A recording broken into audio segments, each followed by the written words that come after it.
بسم اللہ الرحمن الرحیم نحمدہ ونصلی علی رسولہ الکریم اما بعد۔ معزز سامعین، السلام علیکم ورحمۃ اللہ وبرکاتہ۔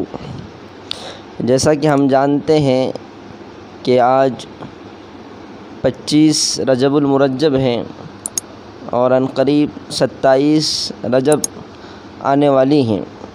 اس 27 رجب کے تعلق سے بہت سے سوالات ہمارے سامنے آتے ہیں کہ 27 رجب کو کوئی خاص عبادت کرنی ہے یا نہیں کرنی ہے، اور ہے تو پھر کون سی عبادتیں ہیں، یہ سب اس کی کیا حقیقت ہے۔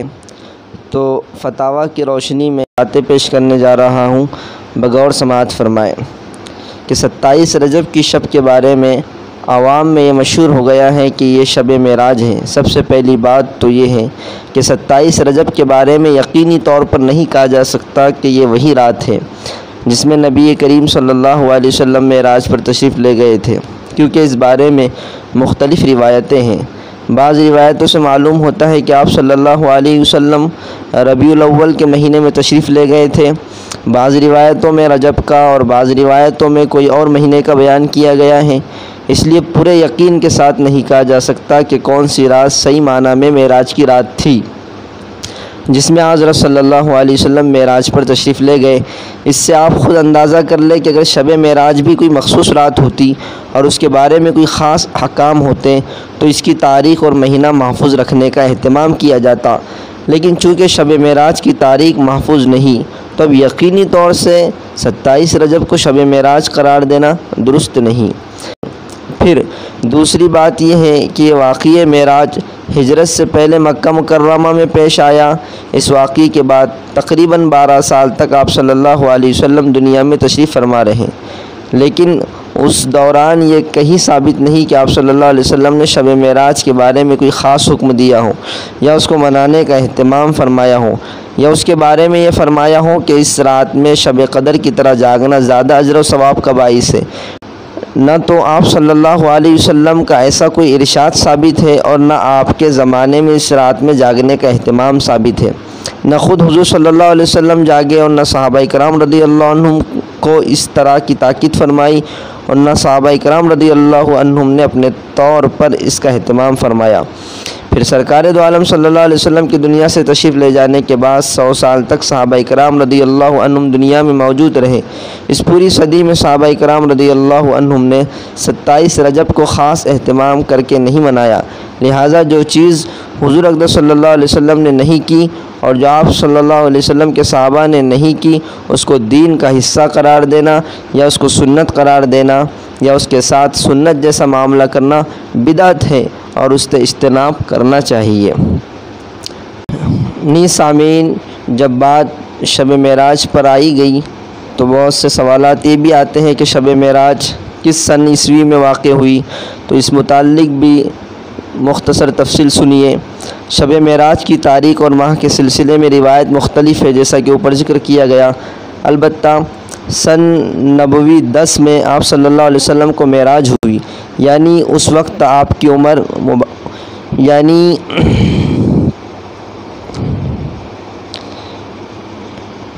اسی طریقے سے معزز سامعین، شب معراج آپ علیہ الصلوۃ والسلام کو کس سن میں واقع ہوئی، اوپر تفصیل تو گزر چکی، مزید صراحت سن لیجئے۔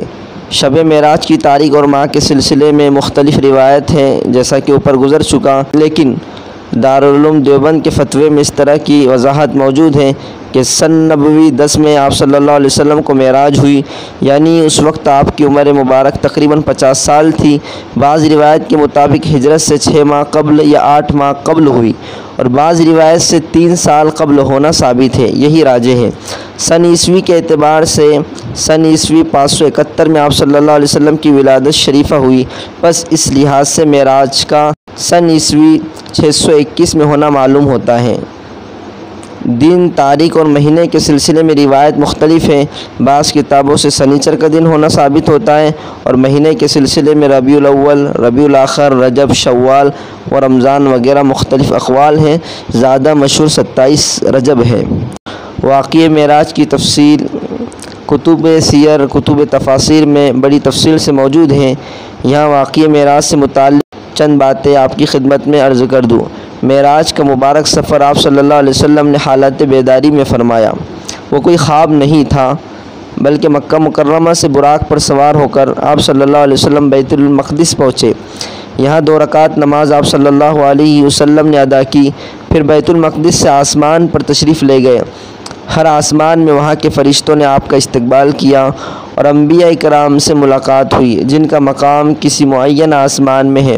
مثلاً 6 آسمان میں حضرت موسیٰ علیہ السلام سے اور 7ویں میں حضرت ابراہیم علیہ السلام سے ملاقات ہوئی۔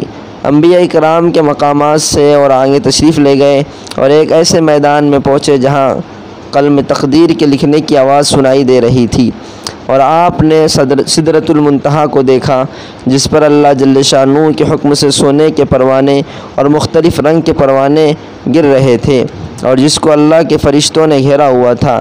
اسی جگہ حضرت جبرائیل امین کو ان کی اصلی شکل میں دیکھا جن کے 600 بازو تھے۔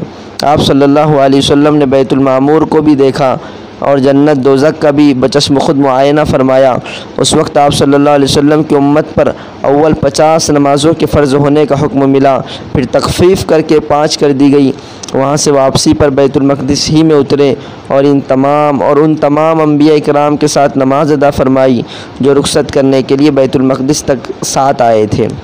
پھر وہاں سے براق پر سوار ہو کر اندھیرے میں مکہ معظمہ پہنچ گئے۔ یہ چند باتیں شب معراج کے تعلق سے آپ کی خدمت میں پیش کی گئی۔ اسی کے ساتھ میں رخصتی چاہوں گا۔ وآخر دعوانا ان الحمدللہ رب العالمین۔ شامل عبادت